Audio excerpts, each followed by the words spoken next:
bid'ah mukaffirah, ada bid'ah ghairu mukaffirah. Ada bid'ah yang menyebabkan pelakunya kafir keluar dari Islam, dan ada bid'ah yang tidak menyebabkan pelakunya kafir keluar dari Islam. Bisa bayangkan kalau bid'ahnya mukaffirah, tentu kekal dalam neraka. Tetapi kalau bid'ahnya ghairu mukaffirah, dia masuk neraka dulu, setelah dicuci dosanya baru dikembalikan ke surga. Antum pengen mana? Mau singgah dulu? Antum kan rajin jalan-jalan kan? Siapa tahu pengen uji nyali gitu, mau masuk neraka dulu.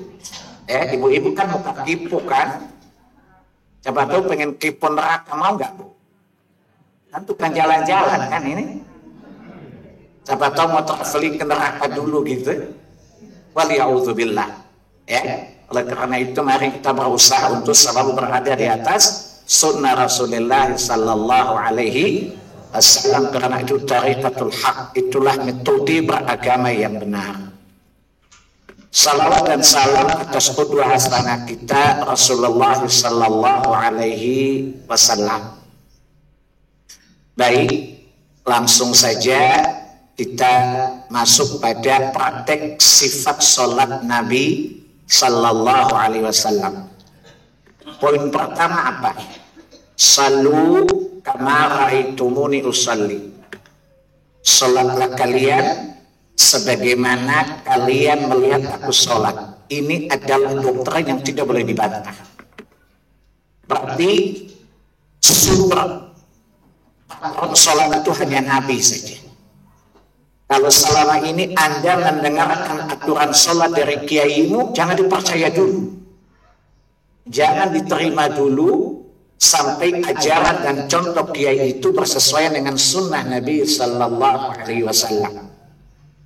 Sebab konsekuensinya apabila dia sholat bersama Nabi, berarti dia beramal dengan sebuah amalan yang tidak disyariatkan oleh Nabi. Tertolak. Kata malaikat, nomor tidak dikenal. Berdasarkan hadis, man amila amalan laisa alaihi amruna fahuwa raddun. Barang siapa beramal dengan sebuah amalan yang tidak kami rekomendasikan, tidak kami syariatkan, maka amalan itu tertolak. Ingat, bukan hanya tertolak, tetapi pelakunya dinyatakan sesat dan diancam neraka. Kalau sekedar ditolak, misalnya Bapak bayar pajak, ditolak aja, tapi nggak masuk penjara masih lumayan ya. Ini sudah ditolak masuk neraka lagi. Karena kata Nabi, ya, man ahdatsa fi amrina hadzal ma laysa minhu fa huwa raddun. Ketika seseorang sholat tidak mengikuti sunnah Nabi, berarti dia buat aturan sendiri, bukan? Membuat aturan sendiri namanya ihdas, perkara baru. Ihdas dalam agama kata Nabi, kullu muhdatsatin bid'ah. Setiap perkara baru dalam agama adalah bid'ah. Wa kullu bid'atin dhalalah. Setiap bid'ah itu sesat. Wa kullu dhalalatin finnar, dan kesesatan itu ada di neraka. Masuk neraka. Ingat, hadis ini sering para kiai menipu kita. Itu Wahabi suka mengkafir-kafirkan orang, bilang aja kiai goblok. Yang bilang masuk neraka atau pesesat itu kan Nabi. Dan tidak semua masuk neraka itu kafir, bilang kiai bego gitu dulu. Paham? Bahwa yang orang kafir pasti masuk neraka, tidak semua orang yang masuk neraka adalah kafir. Orang muslim yang berbuat dosa besar, yang tidak mendapatkan ampunan sebelum qaul dan tidak mendapatkan syafaat di awal Islam masuk neraka dulu, tapi kan kafir kan? Jadi sekali lagi kalau ada kiai ngomong itu bilang kiai setan gitu loh. Ya, itu namanya kiai setan atau kesek kiai setan gitu loh. Ya, otaknya kayak kesek kan? Ya, namanya kisah kiai setan, bukan setan. Coba ditiru. Saya kalau jadi aktor selalu berminasib. Sehingga perhatikan, mudah-mudahan sholat kita itu bersesuaian dengan sunnah Nabi. Karena sallu kama ra'aitumuni usalli. Hadis ini mengatakan sallu dhamirnya antum. Salatlah kalian. Kalian di sini laki-laki dan perempuan. Berarti salatnya Nabi yang Nabi contohkan berlaku dari laki-laki dan perempuan. Sehingga dalam kaidah agama dalil yang umum tidak boleh dibatasi kemutlakannya kecuali dengan dalil. Katanya salatlah kalian berarti umat beliau laki-laki dan perempuan. Sehingga kalau mengatakan kalau perempuan tapi itu gini, payudaranya ditekan, karena dalil payudara ditekan, emang dokter kandungan.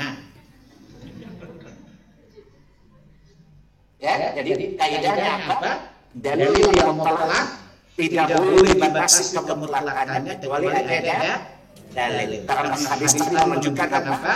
Nabi memerintahkan umat beliau secara mutlak laki-laki dan perempuan untuk mencontoh salat beliau. Berarti tidak boleh menyelisihi salat beliau walaupun ada perempuan. Masa perempuan tidak sama dengan laki-laki? Jawabannya apa? Hukum asal laki-laki menyerupai wanita itu haram. Hukum asal wanita laki-laki menyerupai wanita hukumnya haram. Antum lihat dalam Sahih Bukhari kitab libas wa zina. Itu Sahih Muslim. Kitab pakaian. Allah melaknat laki-laki yang menyerupai wanita. Wanita menyerupai laki-laki. Itu hukum asalnya. Tetapi ada hal tertentu yang tidak diharapkan laki-laki menyerupai wanita dalam sholat. Paham? Maka sekali lagi kaidah agamanya apa? Dalil yang mutlak tidak boleh dibatasi kemutlakannya kecuali dengan dalil yang lain. Ada dalil yang mensyaratkan bahwa perempuan kalau meletakkan tangannya di atas dada sesudah takbir dengan menekan payudara misalnya. Itu butuh dalil khusus. Kalau tidak ada dalil itu namanya hoax. Jelas? Pakai bahasa yang hari antum pahami supaya nggak bodoh-bodoh amat gitu loh. Walaupun dari dulu nggak perbedaan juga sih. Nyari sama saya nggak enak ya. Karena orang jutek, jujur intelek gitu. Dan saya nggak suka basa-basi. Karena basa bisa digerakkan nasi keracunan mampus. Baik. Hal pertama adalah niat kan. Pertanyaannya Ustaz, niat dikeraskan tidak? Perhatikan, niat itu masalah syariat. Kata Nabi, ya, innamal a'malu binniyat. Seluruh amal itu tergantung niat. Menunjukkan setiap amal harus disertai niat. Wa likulli imrin ma nawa. Dan setiap orang mendapat ganjaran tergantung niat. Itu motivasi bukan? Tujuan. Apa itu adalah maksud fil qalb? Sesuatu yang diingini oleh hati. Jadi niat itu ada di mana? Di hati. Ada pengucapannya butuh dalil. Dulu ibu sholat komat dulu kan? Kayak setan sedang infeksi peranakan.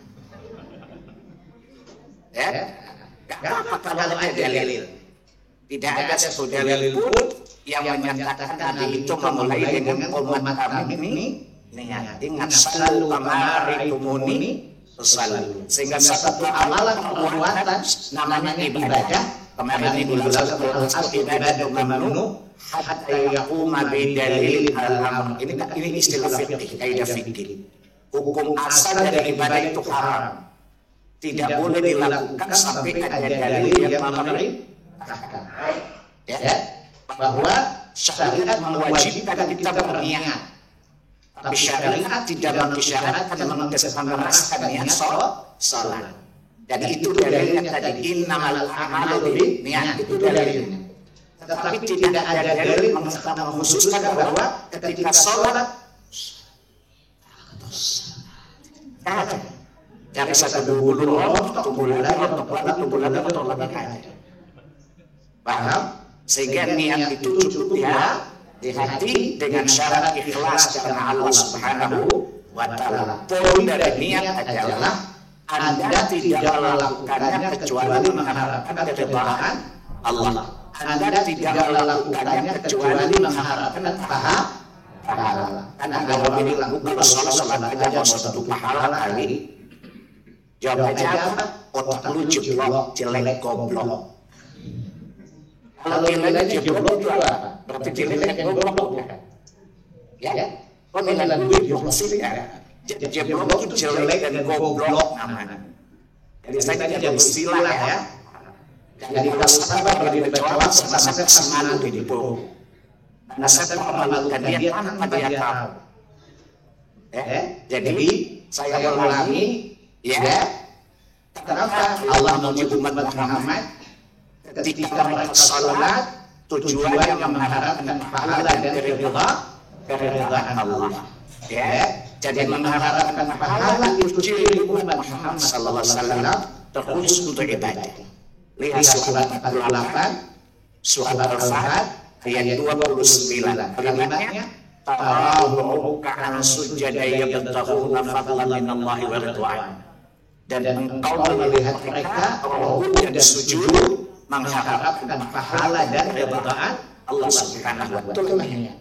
Ya, itulah niat ketika salat.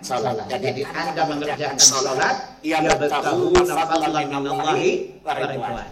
Mengharapkan pahala, keutamaan dan keridhaan Allah. Contoh antum salat apa?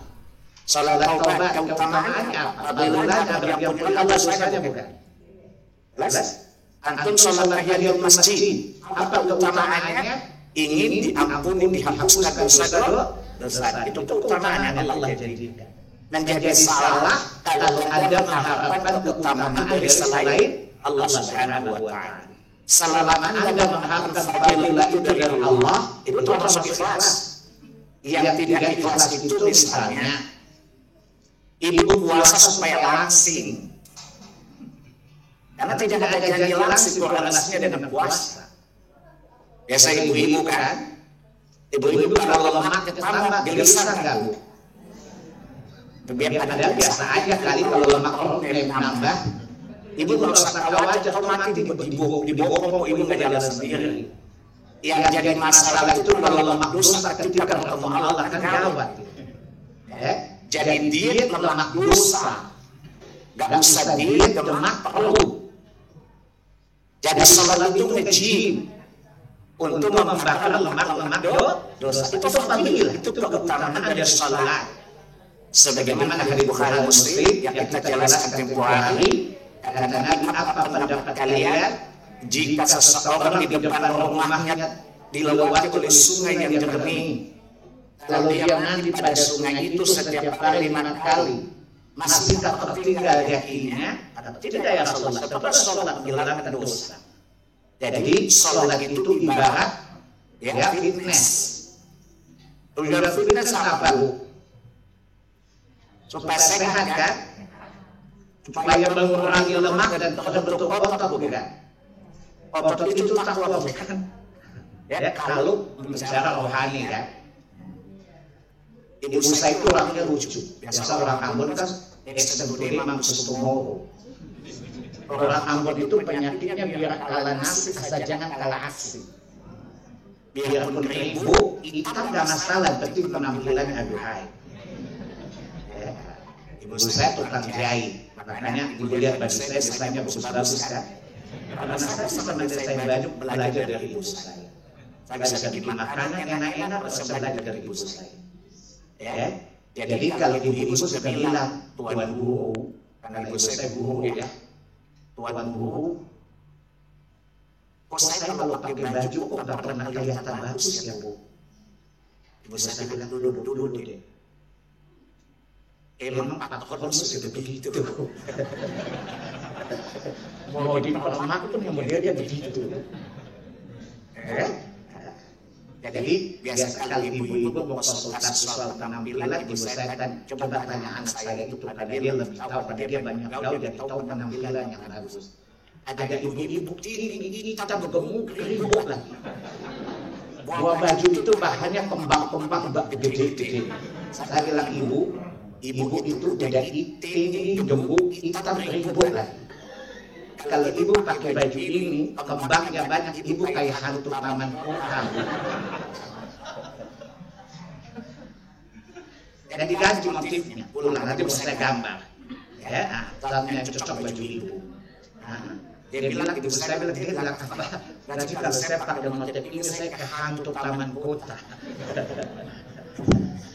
Jadi, kalau ibu saya bilang, gak usah perhatikan penampilan. Muruah itu dijaga.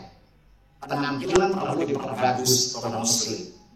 Tapi ketahuilah ada pakaian yang lebih memuliakan itu takwa. Ibu saya hafal Al-Quran. Menghafal 2.600 hadis. Bisa bahasa Arab, bahasa Belanda, bahasa Inggris. Karena saya bersyukur ibu bukan ibu saya.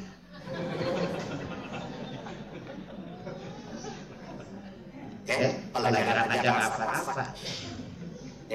Jadi dia bilang coba lihat surat 7. Arab ayat 26. Pakaian itu ada 2. Pertama adalah pakaian jasmani yang fungsinya 2, menutup aurat dan sebagai hiasan. Tapi pakaian yang paling bagus adalah takwa, pakaian rohani. Ya bani Adam qad anzalna ilaikum libasu yuwari syau'ati baris. Wahai anak Adam, kami telah menciptakan pakaian untuk kalian dari tekstil yang fungsinya menutup aurat dan juga sebagai hiasan. Akan tidak heran kalau baju ibu modis. Kalau ibu masih punya uang, boleh pesan baju sama Ivan Gunawan. Tapi kayaknya ibu nggak punya duit kelihatan. Ibu-ibu ini kan tipe-tipe jamaah kere kan. Tapi tidak apa-apa, yang penting bagus agamanya. Kemarin saya sudah tawarkan, kalau ibu mau baju bagus dari saya 17 juta 1 sen. Dan nggak boleh nawar, kurang aja kalau mau bang dulu ditawar. Jadi, tapi kata Allah, Pak, walibasu taqwa dzalika khair. Takwa itu baju yang lebih baik dari itu. Dan sholat itu adalah satu bentuk sifat takwa. Jadi ketika Anda sholatnya bagus, berarti Anda itu sedang merajut baju yang super mewah. Dan kata Allah, inna akramakum indallahi atqakum. Jadi ibu-ibu biasa kalau ke pesta itu lama dandan bukan? Dan biasa ibu kalau ke pesta udah siapin baju 2 hari sebelumnya kan? Betul ya? Depan cermin bolak-balik ya. Model kan? Ya. Betul? Padahal nggak perlu juga baju itu. Artinya kalau Anda menghadapi orang saja butuh penampilan orang itu gimana menghadapi Allah Taala? Dari yang maha mulia. Kalau mereka memuliakanmu nggak jadi mulia karena kemuliaan yang dipuji orang kan? Begitu dia memuji ibu dengan apa kata iblis? Lanjutkan bersama kita bisa go to hell. Katakan Allah kita sholat dan perbaguslah sholatmu karena Anda berada di hadapan Allah. Ingat konsep ihsan. Ketika Nabi ditanya oleh Malak Jibril, akhbirni anil ihsan. Terangkanlah kepadaku apa itu ihsan. Nabi menjawab, al-ihsanu an ta'budallaha ka'annaka tarah. Fa'illam takun tarahu fa'innahu yaraka. Nah fungsinya di mana engkau beribadah seakan-akan engkau melihat Allah. Ibu-ibu dengan mertua hubungannya harmonis enggak? Sebab ibu ini tipe mantu yang jadi hantu loh, kelihatan. Antara mantu dan hantu sekarang beda-beda tipis loh. Banyak mantu berwatak hantu loh. Tapi ibu-ibu ini kelihatan baik-baik sih. Karena sendiri rupiah ya. Kalau ibu tahu bahwa mertua ibu itu orangnya perfect gitu. Ketika ibu berada di hadapan mertua, kira-kira ibu jaga sikap enggak? Berusaha apa enggak di depan mertua? Padahal kalau diceraikan anak bisa dapat laki lain kan? Tapi kalau Allah tolong rahmatnya, Tuhan siapa lagi yang menolong? Maka beribadahlah seakan-akan engkau melihat Allah. Artinya merasa melihat zat yang diibadahi, maka tentu kita perbagus ibadah kita. Tidak main-main, serius luar biasa, khusyuknya luar biasa. Tapi karena kita tidak melihatnya, fa'innahu yaraka, yakinlah bahwa dia melihatmu. Sehingga dalam surat 40 ayat 39, bahkan dia mengatur mata yang khianat sekalipun. Jadi sholatnya dengan matanya sampai, karena Allah maha mengetahui apa yang kita perbuat. Itulah ihsan. Ini hal pertama yang kita hadirkan ketika sholat. Bahwa kita menghadap zat yang maha mulia. Coba antum lihat presiden kita dengan saya dan dengan mana? Ya buruklah. Tapi bagaimana beliau presiden? Kita datang, kita pasti menyaksikan ta'zim dan hormat bukan? Karena Allah Subhanahu wa Ta'ala. Jelas, kita berusaha di sana dengan sepatu yang mahal, yang bagus ya, dengan batin yang belum bisa minimal kita Iwan Tirta gitu ya. Bapak-bapak ini kayaknya selama saya nggak punya batik Iwan Tirta deh. Karena mahal betul Iwan Tirta. Dan saya selalu pelanggan penagihnya. Sebagian sudah saya kasih ke jamaah. Paling murah itu 3 juta. Itu pun diskon dari 7 juta setengah. Jadi sekali lagi itu menghadirkan niat. Jadi Bapak di hati ya. Jadi itu keinginan yang kuat untuk mengharapkan keridhaan Allah. Jadi niat apa? Bersungguh-sungguh melakukan sebuah ibadah. Karena niat itu berbeda antara adat dan ibadah. Niat itu berbeda antara satu ibadah dengan ibadah yang lain. Salat itu ada beda-beda enggak? Yang membedakan niat bukan? Salat qabliyah 2 rakaat, salat subuh berapa rakaat? Yang membedakannya apa? Niat. Itulah niat, itulah fungsinya. Yang kedua, yang Anda inginkan dari salat Anda adalah keridhaan dan pahala dari Allah Tabaraka wa Ta'ala. Itulah niat. Jadi tidak ada dalil menunjukkan bahwa ibu umat kami dulu.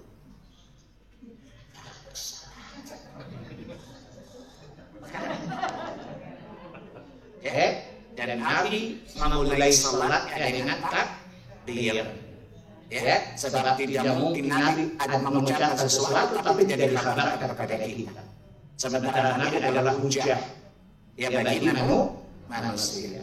Dulu pernah ada ustaz begini, boleh jadi Nabi baca niat cuma para sahabat tidak mendengar, bahkan sahabat kenapa bisa tahu? Jadi dosen saya kan dosen fikih. Saya bilang Pak, tidak ada hadisnya niat Pak. Niat itu di hati tidak diucapin.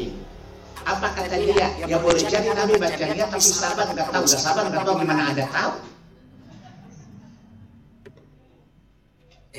Kata mahasiswa saya, itu masih ini udah jawab aja.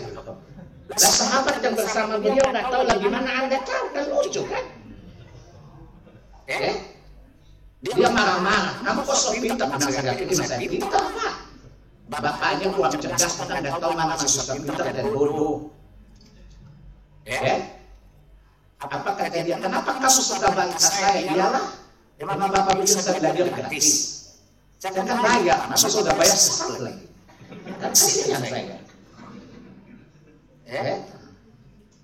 Saya punya dosen 80% gak suka sama saya. Karena saya tidak ada cara bayar mahal, masa saya disesati. Bodoh amat saya. Dia bilang kalau kamu merasa pintar, kenapa kuliah? Karena bapak saya bisa kasih degree mau ke BO. Kalau bapak saya bisa kasih degree, nggak usah sih di rumah aja saya. Udah belajar bisa sesat lagi. Sejak saat itu setiap dosen masuk tanya ada sekali, ada Pak, siap tempur Pak. Jadi bapak hati-hati para salah sesikat. Supaya tidak dibodoh. Jadi itu alasan pertama. Yang kedua takbir. Kemarin kita sudah bahas takbir adalah kalimat Allahu Akbar. Dan namanya takbiratul ihram. Di mana takbir ini menunjukkan awal pengharaman melakukan sesuatu yang bukan bagian dari sholat kecuali yang dibutuhkan. Contoh garuk-garuk bagian sholat bukan. Tetapi dibolehkan bila dibutuhkan. Tapi hukum asalnya garuk-garuk haram. Karena apa makna takbiratul ihram? kita diharamkan melakukan sesuatu yang tidak ada kaitannya dengan sholat. Seperti ihram ketika haji, ada larangan-larangan nggak? Ya, itu dikatakan ihram. Ya, jadi takbiratul ihram adalah takbir menunjukkan kita diharamkan melakukan sesuatu yang tidak ada kaitannya dengan sholat kecuali jika dibutuhkan. Paham? Maka kalau garuk-garuk, jangan garuk karena bukan pada sholat. Kalau dibutuhkan, nggak dibutuhkan tapi antum garuk-garuk, ya batal lah. Karena Anda melakukan hal yang tidak terkait dengan sholat. Itulah fungsi takbiratul ihram. Yang kedua, lafadznya Allahu Akbar. Perhatikan, Allah itu dua nafas, matnya cuma dua. Jangan Allahu Akbar. Apa kata Iblis? Goblok. Banyak nggak tahu. Dan apalagi kalau imamnya aki-aki kan, ya, dia tanya dulu dosen saya, dia tanya lama karena kita mi'raj. Ya, jadi takbir itu mi'raj, jadi angkat nafas, orang asma mampus loh Pak. Ya, jadi mesti agak panjang. Lagi itu angkatnya cuma dua, ngapain dipanjangin? Ya, ada yang gini, Allahu Akbar. Saya bilang, ibu pasti sekolah lagi gede mau melahirkan Pak. Takbirnya susah amat ya. Jadi Allahu Akbar, perhatikan lafaz jalalahnya hanya dua harakat. Ya, Allahu Akbar. Jangan sampai panjang dari Jakarta Ambon. Ya, atau Jakarta Cirebon, kepanjangan. Jelas? Kemudian perhatikan akbarnya tidak ada satu mati di dalamnya. Jangan sampai Anda mengucapkan Allahu Akbar. Tidak boleh. Ya, jadi perhatikan mat-mat yang ada pada dua lafaz tadi, Allah dan Akbar. Pada Akbar tidak ada satu huruf mat pun padanya. Dan pada lafaz Allah, lafaz jalalah itu hanya dua mat. Ya, Allahu Akbar. Paham? Jadi jangan sampai Allahu Akbar. Ini tidak memiliki dasar dari syariat. Itu namanya agama sukhoi, suka-sukoi. Jadi agamanya sukhoi, suka-sukoi. Terserah saya aja. Maunya saya berapa panjang. Ya, ini kata malaikat, nomor tidak dikenal. Maka pakai teori Pertamina pasti pas. Ikutin sunnah pasti pas. Insya Allah. Jelas? Nanti baca sendiri, saya menyimpulkan supaya simpel saja. Kapan mengangkat tangan? Ada tiga keadaan. Pertama, bisa Anda mengangkat tangan dulu baru takbir. Itu pertama. Yang kedua, Anda takbir bersamaan dengan angkat tangan. Yang ketiga, ya, Anda angkat takbir dulu baru angkat tangan. Bagian pertama, Allahu Akbar, boleh. Hal ini dicontohkan nanti, lihat aja di situ nanti. Paham? Dari bagian pertama apa? Angkat tangan dulu baru takbir. Allahu Akbar. Atau saya ulangi, Allahu Akbar. Jadi kalau lihat orang Allahu Akbar, itu imam ngaco tuh. Masa angkat tangan dulu baru takbir? Hal ini memiliki dasar dari syariat. Itu pertama. Yang kedua, bersamaan. Ya, Allahu Akbar. Jadi lafaz Allahu Akbarnya diangkat bersama dengan gerakan atau gerakan tangan mengikuti lafaz Allahu Akbarnya. Paham? Jadi bersamaan antara mengangkat tangan dan ucapan Allahu Akbar. Allahu Akbar. Jadi awalnya sama, akhirnya juga sama. Itu yang kedua. Yang ketiga, Allahu Akbar dulu baru angkat tangan. Allahu Akbar. Jadi ini pengetahuan. Jadi kalau lihat berbeda aliran apa itu. Karena ibu-ibu biasanya bungot, bodoh ngotot. Ya, bongel bodoh ngeyel. Itu kemarin jadi ada ibu-ibu yang udah duluan ngaji, ada yang takbirnya. Kok aneh takbirnya Ustaz? Emang takbirnya gimana? Dia gini dulu Ustaz, baru takbir. Saya bilang salah, mesti bersama-sama. Ibu, dasarnya apa? Ya kebiasaan orang. Oh, ibu sholat karena kebiasaan. Di mana-mana semua orang sama Ustaz. Ya, ini Allahu Akbar enggak? Allahu Akbar. Lalu saya bilang, boleh Bu. Ya, jadi dia bilang itu aliran apa Ustaz? Tanya dia, mungkin PLN atau di PAM ya terjadi. Kalau nggak aliran listrik, aliran air. Masa agama pakai aliran? Itu aliran apa Ustaz? Saya bilang coba tanya dia, mungkin dia kerja di PLN berarti aliran listrik. Kalau dia kerja di PAM berarti aliran air namanya. Agama nggak ada aliran. Ya, agama satu saja sistemnya, tarekatnya satu saja. Jadi nggak ada aliran. Aliran itu kalau nggak listrik air. Makanya ibu-ibu kalau ngomong sama saya hati-hati ya, karena jawabannya sakitnya itu di sini loh. Jawaban saya menukik supaya jangan sakitnya di sana, di akhirat maksudnya, supaya tidak salah dalam beragam. Jadi mengangkat tangan dengan takbir itu boleh ya. Jadi saya ulangi, Allahu Akbar berarti mengangkat tangan lebih dahulu dari lafaz takbirnya. Paham? Yang kedua bersamaan ucapannya dan perbuatan angkat tangannya. Allahu Akbar. Sama kan? Yang ketiga takbir dulu baru angkat tangan. Allahu Akbar. Ketiga-tiganya boleh berdasarkan contoh dari Rasulullah sallallahu alaihi wasallam. Hukum asalnya diharamkan berbeda dalam cara beragama. Kecuali hal itu dicontohkan oleh syariat, maka kita boleh memilih salah satu yang dicontohkan oleh Rasulullah SAW. Maka dalam perbedaan semacam ini maka boleh pilih salah satu darinya. Paham? Tetapi kalau ditanya yang paling utama mana? Ya, yang paling utama adalah mutaba'ah. Itu bersamaan tadi. Ya, Allahu Akbar itu lebih utama daripada mengangkat tangan lebih dahulu atau mengangkat tangan paling akhir. Ya, tetapi ketiga-tiganya boleh kalau dikerjakan tidak menyelisih sunnah. Ya, dan sholatnya insya Allah sesuai standar syariat. Sampai di sini jelas ya? Jelas. Baik. Sekarang perhatikan sambungan dari hadis tadi. Posisi tangan ya. Ya. Kemudian perhatikan ya.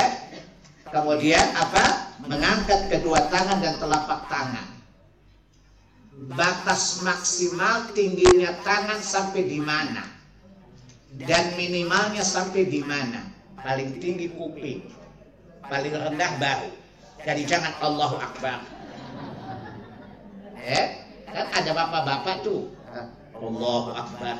Saya bilang bapak itu mau apa? Bapak lagi sholat apa nyerah sama musuh sih? Jadi saya ulangi. Jadi tangan tingginya tangan itu ujung jari itu sejajar dengan telinga. Paling tinggi. Tidak boleh lebih dari itu. Sebab kembali salu kama ra'aitumuni usalli. Salatlah kalian sebenarnya dah salat. Artinya kalau Anda gini tidak batal salatmu. Tetapi kualitasnya rendah.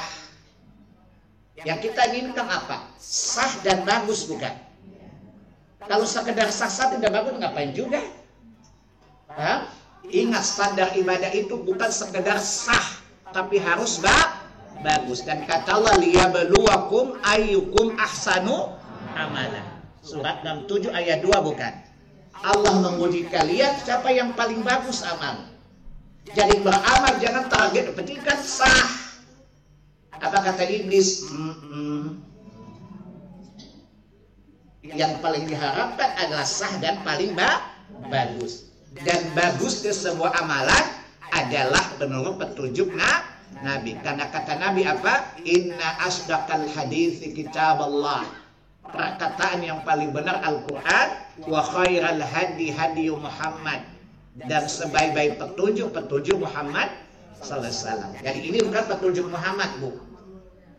Jadi sholatnya sah, tapi tidak bagus karena tidak mengikuti petunjuk yang paling bagus. Sekali lagi, ibadah itu dua tujuannya, sah dan bagus.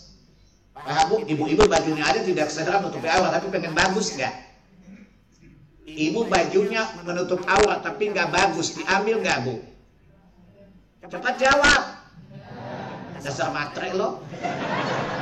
Urusan dunia aja lo lancar lo jawab. Urusan akhirat yang penting kan sah gitu loh. Ini namanya logika setan namanya. Namanya apa? Logis itu apa? Bukan setan. Jadi ingat standarnya dua, sah dan bagus. Dan bagusnya itu mengikuti petunjuk. Kata Nabi, wa khairal hadi hadi Muhammad. Dan sebaik-baik petunjuk adalah petunjuk Muhammad. Dan Nabi berpetunjuk apa? Mengangkat tangan itu ma'udhnai, bersamaan dengan telinga, au man wa hadwaman kibai, atau serata dengan bahu. Ada orang belajar sunnah tapi takbirnya gini.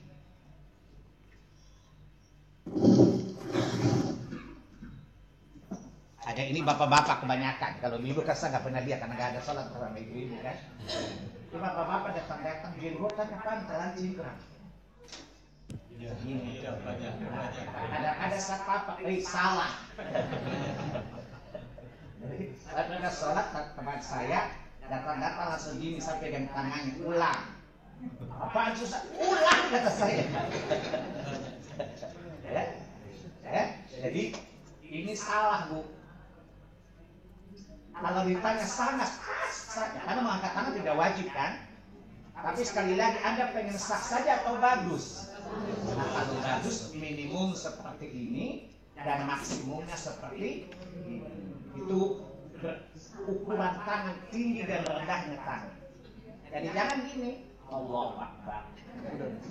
Ini tidak sesuai sah sholat. Ya, ada kata dia Allahu Akbar, Anda sah sholat. Tetapi menyelisihi sunnah. Yang ini bukan salat yang berkualitas baik. Namanya produknya asal memenuhi standar pasar. Ya, tapi low quality namanya. Padahal kita pengen high quality, bukan? Ibu-ibu kalau beli barang produk dapur pengen yang high quality atau low quality? Dasar matre loh. Namanya Bu Mat, Ibu Matre ya. Bapaknya Pak Mat, Bapak Matre, anaknya Amat. Nah, komunitasnya Amat, nama saya Matre. Ya, kakeknya Kiamat, kaki Matre, neneknya Nipan, ini Matre.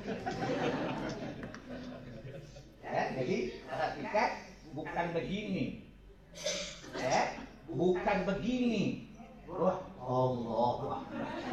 Kayak udah kecapean gitu ya, lalu sakit hati gitu. Udahlah bahasa bodoh lah. Allah. Lompat lagi gitu. Ini sah sholatnya, tapi tidak memenuhi kualitas yang bagus, bukan high quality. Ini menyamakan. Kita pengen yang perfect gimana ibadah. Ya, bukan perfeksionis, tapi perfect logis kan. Jadi mengangkat tangan itu sekali lagi coba antum baca di buku antum itu, tangan itu paling rendah sejajar dengan bahu, paling tinggi dengan telinga di depan telinga. Allahu Akbar itu paling tinggi. Atau paling kata Imam Syafi'i boleh di tengah asal tidak melampaui telinga dan tidak boleh di bawah bahu. Jadi boleh di antara keduanya. Karena Nabi menulis standar paling bawah adalah bahu, paling tinggi adalah telinga. Berada di antara keduanya boleh. Karena bawah itu standar bawah dan standar atas. Kendaraan aja, pesawat aja standar atas, standar bawah bukan. Karena saya ibadah juga sama. Jadi kalau antum bayar dengan standar tidak terima.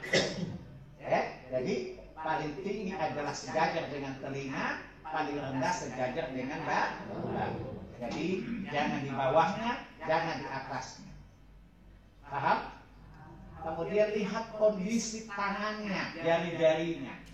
Ya biasa saja. Jangan sampai direnggangin gini. Nah, jangan sampai Allahu Akbar. Emang lu dari balik? Kalau ajak aja. Atau antum mau baik kampung. Jadi jangan menganggap sholat kayak olahraga. Kalau olahraga kan gerakan antum boleh atur sendiri. Kalau sholat tidak boleh, selalu pengarah itu muni ustaz. Dari tangannya renggangnya biasa saja seperti biasa. Tidak boleh direnggangi atau tidak boleh ditutup. Kan ada ibu-ibu karena pakai cincinnya bagus. Sambil lihat punggung tangannya lagi.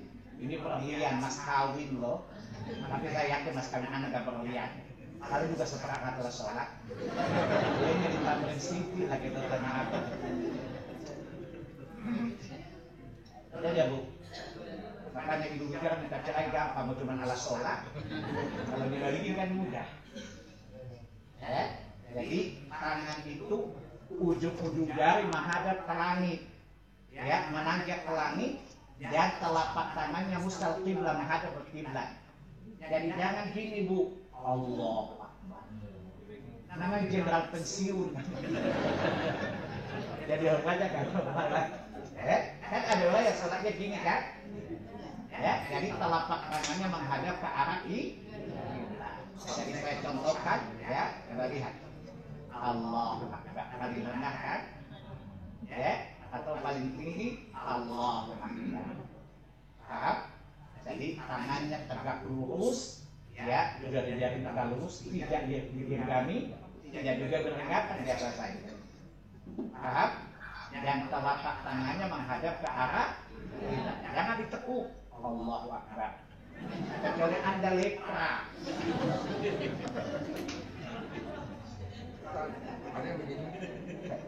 Iya. Itu rupanya wajib takut. Jadi dia pikir bahwa gerakan tangan mesti salto tadi. Dia salto dari neraka mungkin. Jadi itu agak aneh. Jelas ya? Jadi soal takbir jelas ya? Saya ulangi. Lafaz takbir itu ada dua kata ya. Allah dan Akbar. Pada kata Allah ada dua harakat. Ada lafzul jalalah Allah. Jangan sampai ada sukun. Allah Akbar salah. Kira bacaan Allahu Akbar. Jangan sampai hu-nya dipanjangin. Allahu Akbar. Tidak boleh. Dapat tahu merasa semangat baru mulai ibadah, semangat kan kadang-kadang racun. Jadi tidak boleh sampai hu-nya panjang. Dan jangan sampai antara hu dan a-nya jadi waw. Allahu Akbar salah maknanya. Jadi jangan sampai hu dan a itu menjadi wa. Allahu Akbar. Cari sampai bulu-bulu rontok tunggu lagi nggak ada wallahu akbar. Yang ada Allahu Akbar. Maka latih lisan. Allahu Akbar. Coba. Jangan sampai ibu karena baru pakai lip Lancome. Biasa Lancome kan kualitas bagus tuh mahal tuh. Atau L'Oreal ya. Ibu pakai merek apa bu? Paling Wardah.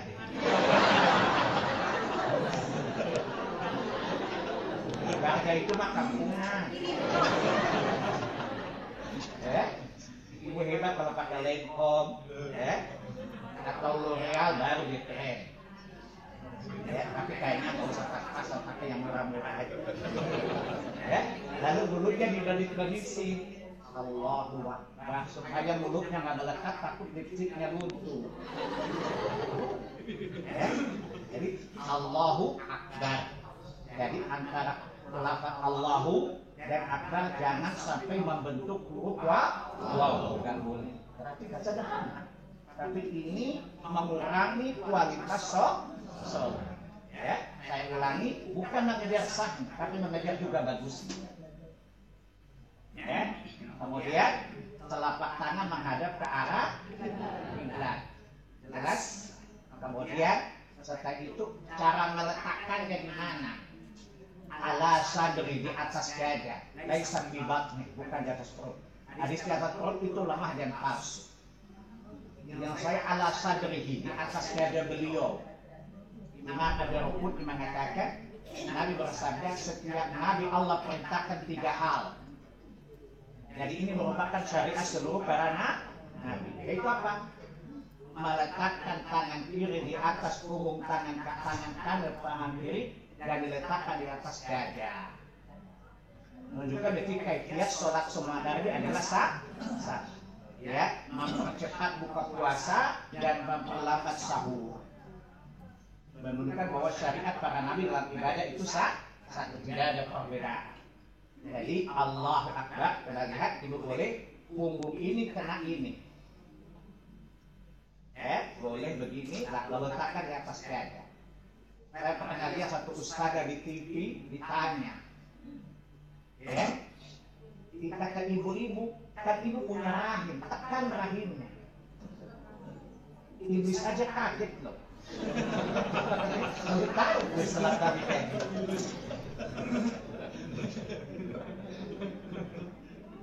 Kemudian kata dia tekan payudara ke atas. Ini membantu ibu-ibu dalam menyusui. Apa hubungannya menyusui sama sholat? Kan relasi ini Ustaz yang tahu. Saya waktu itu ketemu dia di kebun sana di Jakarta Selatan. Di bandara atau apa namanya? Yang angkatan laut itu apa namanya? Bukan sini di Jakarta Selatan sini. Pondok Cabe, yang Pondok Labu atau Pondok Cabe ya. Ustaz, kenapa Anda ceramah kayak dokter kandungan lagi berkata ibu-ibu menyusui? Ada sunnahnya seperti itu. Karena suaminya teman saya baik. Saya bilang ke suaminya, kasih tahu binimu itu ngomongnya haus.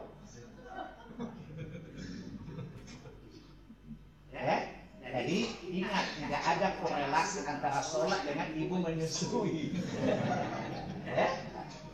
Itu nanti urusannya ginekologi.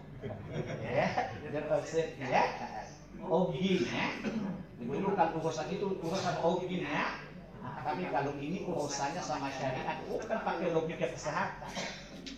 Sholat itu pasti mendatangkan kesehatan, tapi bukan syariat atau berdasarkan teori kesehatan. Bahwa seluruh syariat itu pasti mendatangkan kebaikan, termasuk kesehatan, tapi jangan jadikan kesehatan untuk mengatur ibadah. Tidak ada namanya syariat itu diatur oleh teori kesehatan.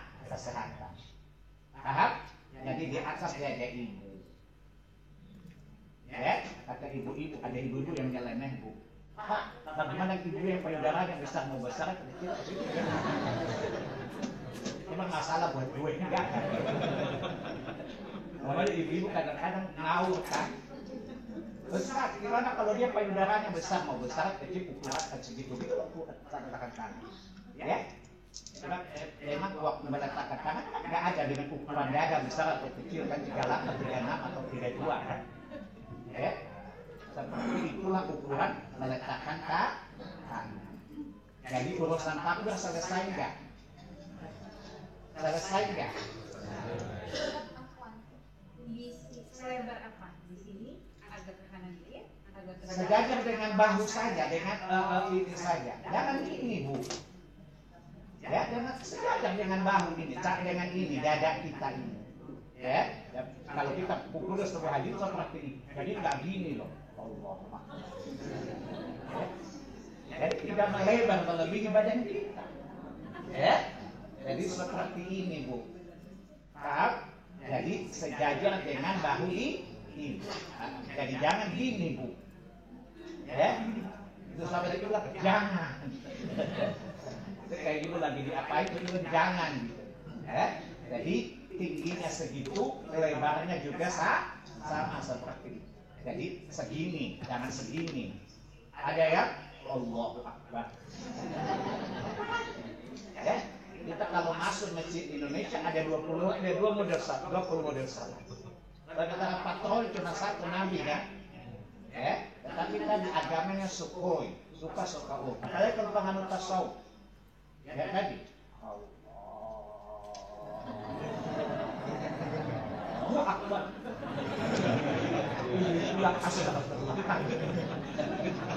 Ada kan? Allah. Saya pernah lihat di Ambon, di sebuah daerah Serang. Ada seorang sholatnya gitu, Pak. Mau silat sih? Ya, emang bapak ini mau musoli apa presentasi? Oh, guru saya itu sufi terbesar di daerah sini, Pak Said. Jadi dia mengatakan saya harus begini muter-muter. Emang kenapa muter? Emang gula diputar-putar. Gaul saya bilang. Saya bilang yang menetapkan ibadah sholat Nabi bukan gurumu. Saya dipertemukan dengan guru. Saya bilang, Bapak kenapa ngajarin orang sholat begitu? Emang dasarnya apa? Ya guru saya ngajar gitu juga. Saya bilang, yang menentukan syariat itu guru apa nabimu? Dia bilang, ya nabi lah, tapi guru saya lihat nabi. Di mana ketemunya? Kan ada orang Serang. Nanti orang Arab di mana ketemunya? Gila. Jadi kita mahasiswa dulu ceramah. Kata teman saya, lu gila di kampus tapi di kampung lu gila aja. Nah, Nabi orang Arab, waktunya beda. Kalau ada yang kata Nabi sekarang Anda nggak lihat, nggak ada televisi waktu itu, kan? Bagaimana Anda lihat?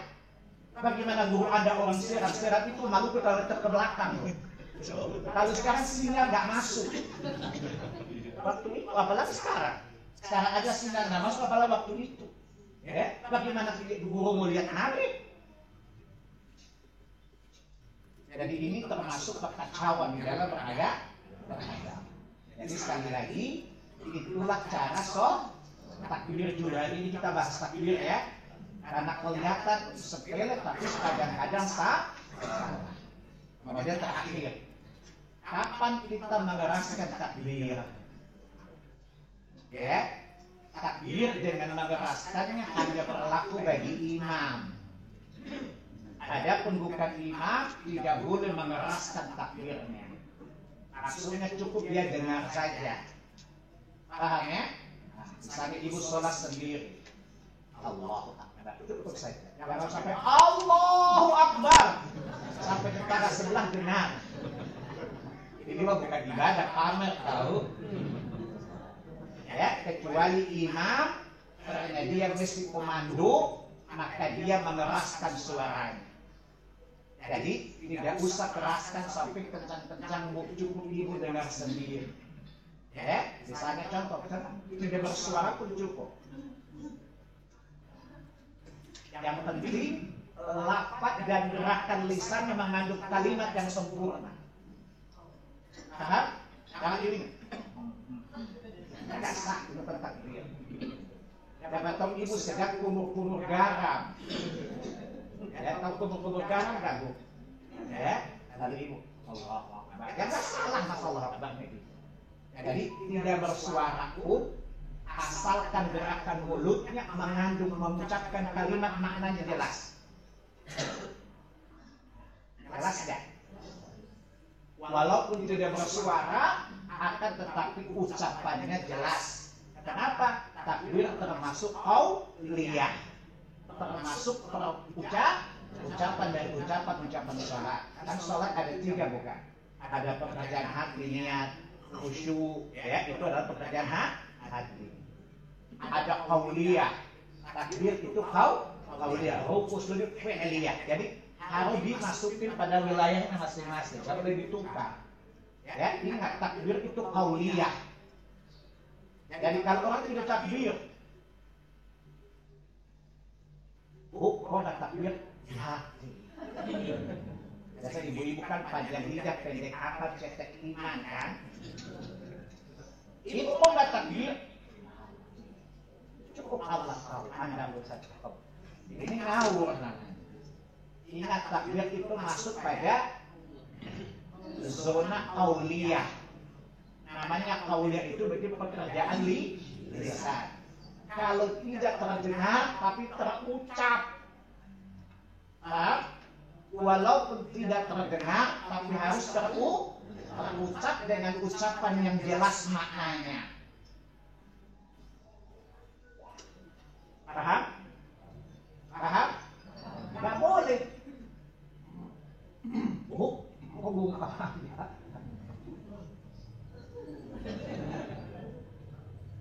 Alasan mereka takwa itu di hati, takwa itu di hati. Ada dosen saya juga ajarin begitu.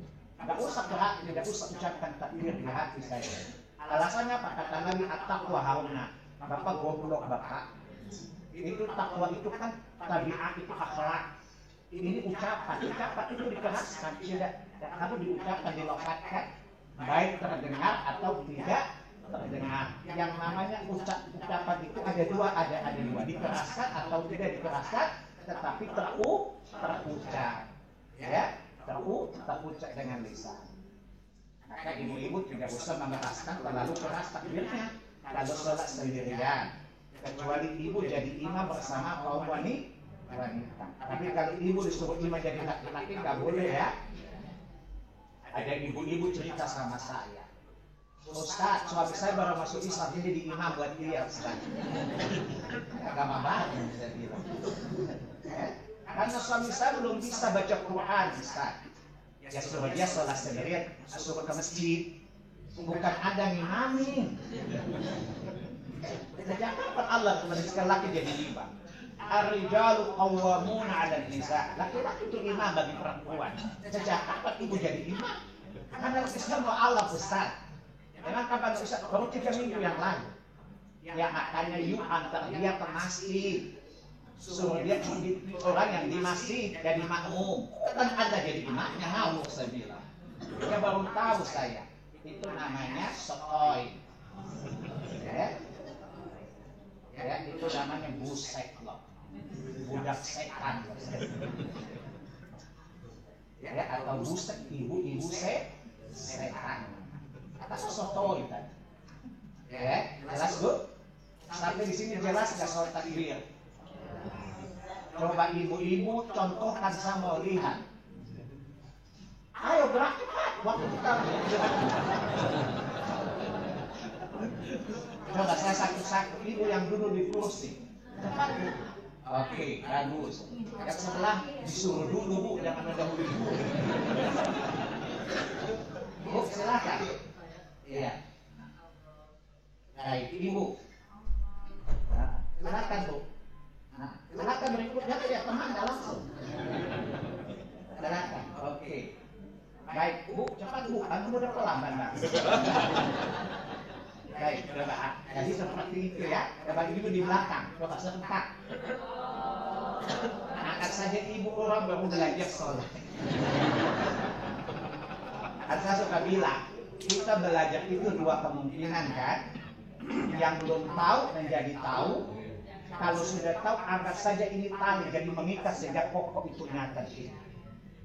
Kalau orang pikir ibu sudah tahu, saya tambah satu tali lagi sehingga ikatannya menjadi kuat. Apalagi usia ini kan usia PDI penurunan daya ingat. Lagi PDIP 1 penurunan daya ingat parah. Di atas 70 PDIP 2 penurunan daya ingat permanen.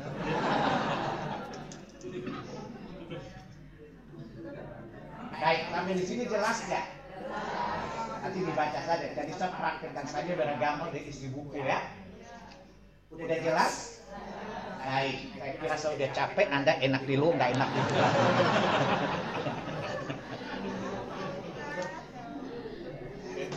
Baik, saya kira cukup sampai di situ. Ya, udah 1 jam 5 menit saya menjelaskan tentang takbir saja dan niat ya. Jadi kesimpulannya niat itu termasuk perkara hati, bukan qauliyah, bukan fi'liyah. Ya, coba tanya sama kiai-kiai. Niat itu urut masuk qauliyah atau fi'liyah? Qalbiyah. Lah kenapa diucapkan kalau bukan qauliyah? Ya, niat itu termasuk wilayah hati, perbuatan hati, namanya qalbiyah namanya. Ya, yang lisan namanya qauliyah. Anggota gerakan itu namanya fi'liyah. Jadi sholat ada 3 area. Ada area hati, ada area lisan, ada area anggota badan. Sehingga jobnya ditempatkan pada job ceritanya masing-masing. Nggak boleh tumpang tindih. Tidak boleh tumpang tindih. Baik. Saya kira cukup. Nanti Anda boleh tanya saya duluan, kemudian saya tanya Anda.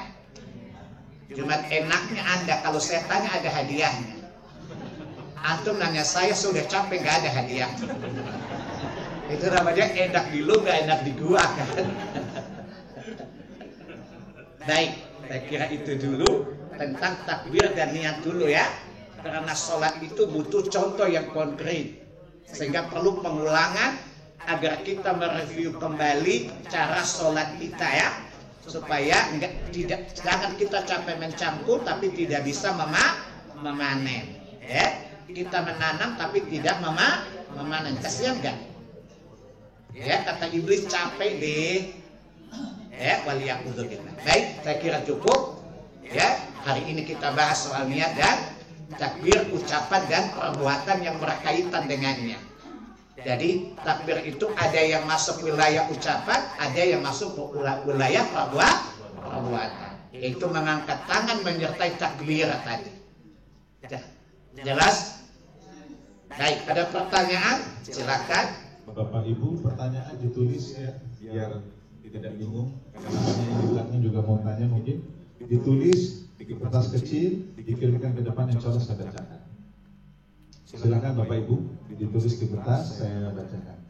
Ini yang masuk pertanyaan melalui Zoom dulu Ustaz. Ustaz, bolehkah saya tadi dibilang tidak dibaca niat, tapi saya bacanya usoli, tapi di dalam hati saja.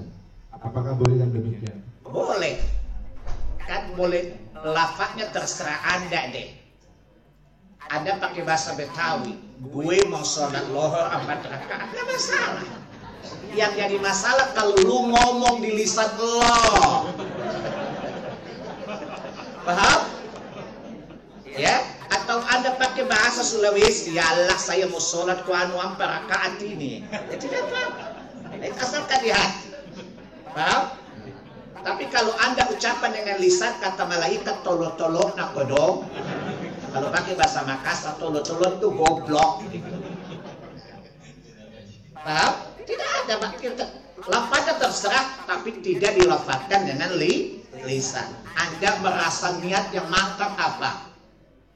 Usolli pada salat zuhri apa, tidak masalah. Karena itu adalah bentuk kesadaran niat. Yang jadi poinnya jangan diucapkan dengan lisan.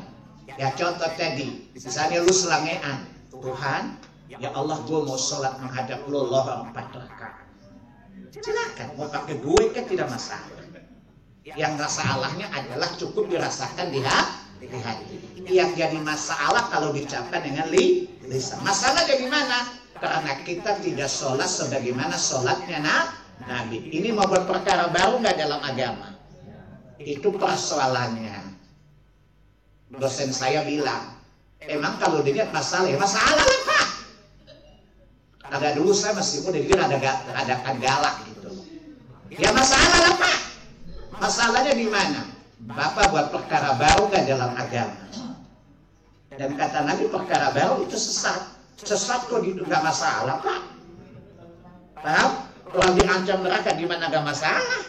Masa Anda nganggap sesuatu yang diancam Nabi bukan masalah? Otak Bapak yang bermasalah. Dia laporkan saya ke PPR, dia lapor saya ke rektornya. Itu ada anak kampung itu nakal sekali kalau bicara. Ya, kenapa? Kata-katanya itu tekanannya bikin saya sakit hati. Dia tanya, kenapa kalau bicara kok begitu? Karena Bapak seperti setan. Menghadap setan kan harus galak Pak, daripada kita disesatin sama setan. Jelas ya? Jadi masalah Bu. Kita bilang, emang kalau salah makan, ya masalah lah. Masalah di mana? Anda sholat tidak bersama Nabi bukan? Berarti Anda membuat perkara baru dalam agama enggak? Perkara baru itu bid'ah enggak? Bid'ah itu diancam neraka, masalah enggak? Jadi kalau ditanya, emang kalau saya lihat masalah buat lo, bukan buat gue, buat lo lah. Lo yang masuk neraka, apa itu masalah buat gue? Jelas? Yang diancam kan Anda melakukannya bukan gue. Paham? Ini kadang-kadang panjang lidah, pendek akal, cetek iman bukan? Panjang lidahnya, pendek akalnya, cetek iman. Jelas? Jelas ya? Jadi selama diucapkan di hati, apa lafaznya tidak masalah. Yang masalah kalau diucapkan dengan lisan. Paham? Ustaz, saya pernah membaca ya, bagaimana kalau dia bahkan tidak melafazkan niatnya sekalipun dalam hati, karena bukankah kalau kita sudah berwudu, kita sudah berada di tempat sholat, itu kita sudah berniat untuk. Nah, iya. Ada wudhu untuk apa? Mau jalan-jalan ke pesta kan nggak mungkin. Apalagi Anda berdiri, tanya saya.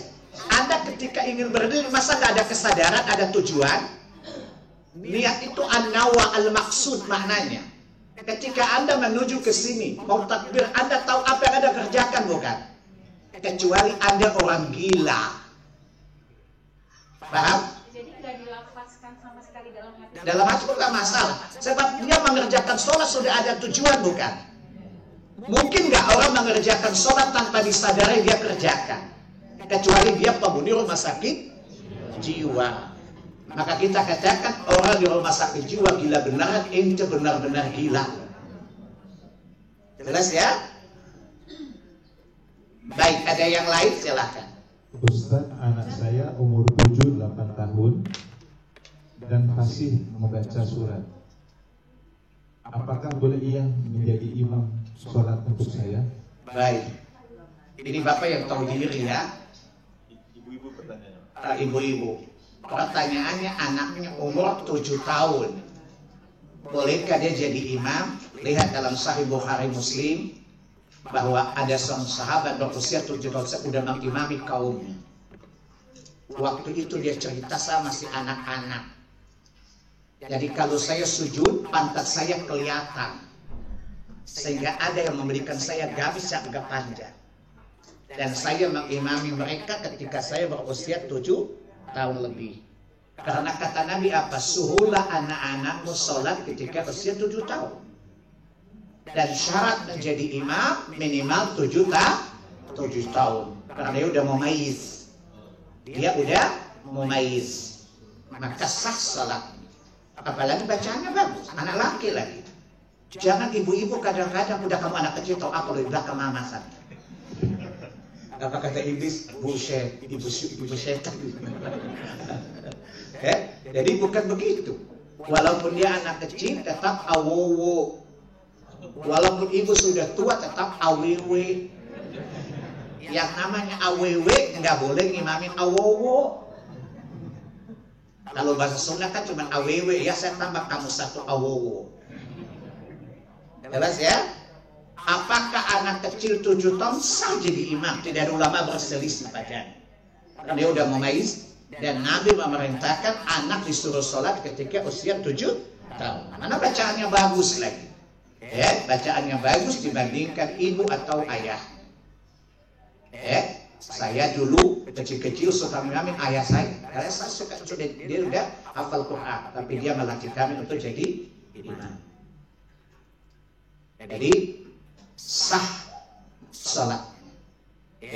Dan sekali lagi, ini ibu-ibu kadang-kadang baperan kan? Kamu anak kecil di belakang aja biar mama jadi imam. Tapi gak apa-apa, dulu kan belum belajar kan? Masih ion, ibu oon kan? Sekarang udah jadi ibu yang cerdas, tetap sadar diri bahwa ibu tetap awewe. Awewe tidak boleh jadi imam untuk awowo.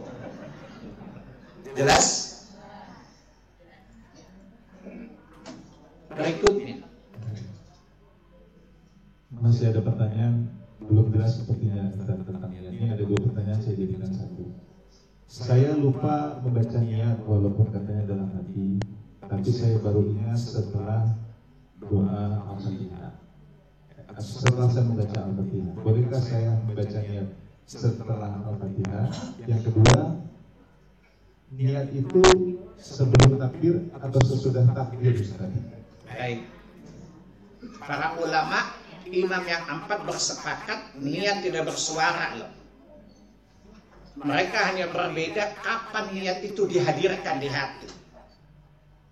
Imam Ahmad dan lainnya mengatakan sebelum takbir. Imam Syafi'i mengatakan bersamaan dengan takbir. Dan semua pendapat ini sah semua, tidak ada menyelisih Quran dan Sunnah. Jadi imam 4 bersepakat bahwa niat itu tidak dengan lisan. Semua bersepakat lisan niat itu dengan hati. Kita mengaku bermazhab Syafi'i, tapi ibadahnya si pi, temannya si pitu. Imam Syafi'i menyatakan niat itu di hati, tidak di lisan. Hanya para ulama berbeda pendapat kapan niat itu dihadirkan di hati. 3 yang lain mengatakan sebelum takbir. Dan ini pendapat yang paling menonjol dari Imam Ahmad. Imam Syafi'i menyatakan bersamaan dengan takbir. Begitu Allahu Akbar, ada dalam hati menyadari bahwa Anda sedang sholat lohor, asar atau dan sebagainya. Jelas ya? Jadi dua pendapat ini boleh dipakai, tidak ada menyelisih Quran dan menyelisih Sunnah. Maka Anda boleh mengikuti 2 pendapat ini karena sama-sama kuat. Jelas ya? Ini yang berikutnya Ustaz. Saya sedang sholat, lalu ada tamu. Suami tidak tahu bahwa ada tamu, tapi saya dengar. Saya bolehkah mengeraskan suara dalam sholat saya? Takbir saya bolehkah saya keraskan? Ibu kan perempuan.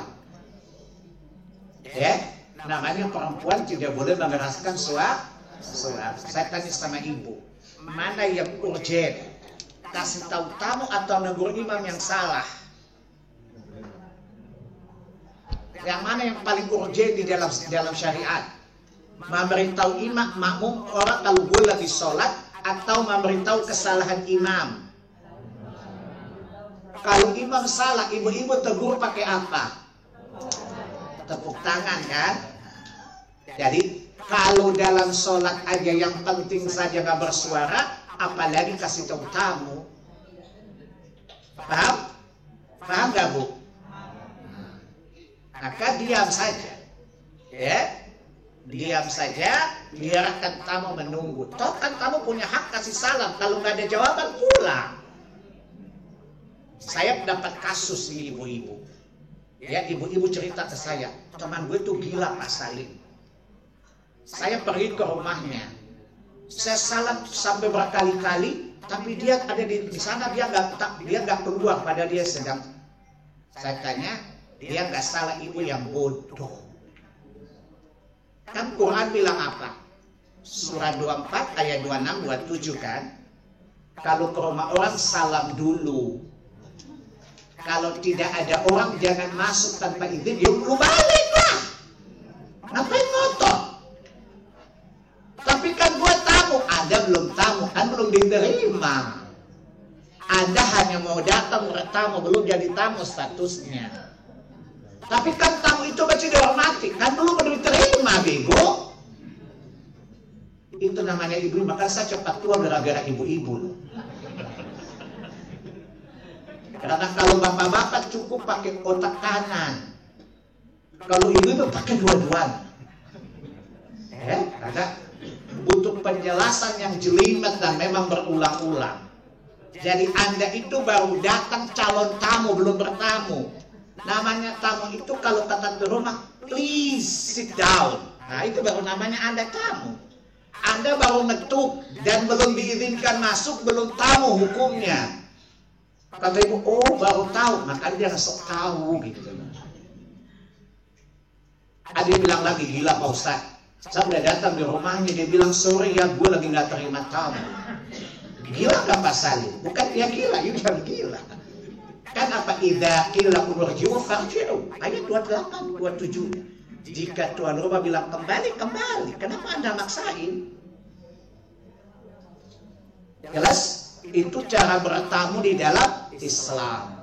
Kalau bertamu di rumah orang, salam, jangan buka-buka pintu. Kadang-kadang ibu salam, assalamualaikum. Hukumnya panjang lagi. Orang ibu-ibu pernah ke rumah saya, assalamualaikum. Saya diam aja. Pak, kok nggak dijawab? Kan lafaz Anda salah, gimana jawabnya? Assalamualaikum, bukan assalamualaikum. Salah, bagaimana saya jawab? Itu cara saya mengedukasi orang yang salah. Itu namanya ESQ, Education of Salim Kibas. Jelas ya? Kadang-kadang ada nyeleneh sih, tetapi jangan edukasi orang dengan gaya-gaya seperti itu. Ya? Jelas ya?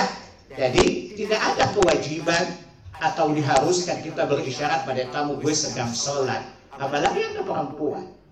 Kalau laki-laki boleh mengeraskan suaranya, karena suara perempuan bukan laki-laki bukan aurat di dalam sholat. Adapun saudara perempuan aurat di dalam sholat, sehingga tidak boleh dia keraskan. Saya ulangi Bu, ditanya, masa sih? Ibu-ibu kan biasa kalau reaktif, bukan responsif. Kayak setan bunting lagi infeksi peranakan. Masa sih? Tanya sama dia. Yang dibutuhkan itu apa? Memberitahu orang yang bertamu atau imam yang salah? Imam yang salah kan? Tapi perempuan tidak dengan suara, tapi dengan tangan. Apalagi kasih cokam dalam sholat lagi. Ya, itu namanya action today, mampus tomorrow namanya. Gak boleh.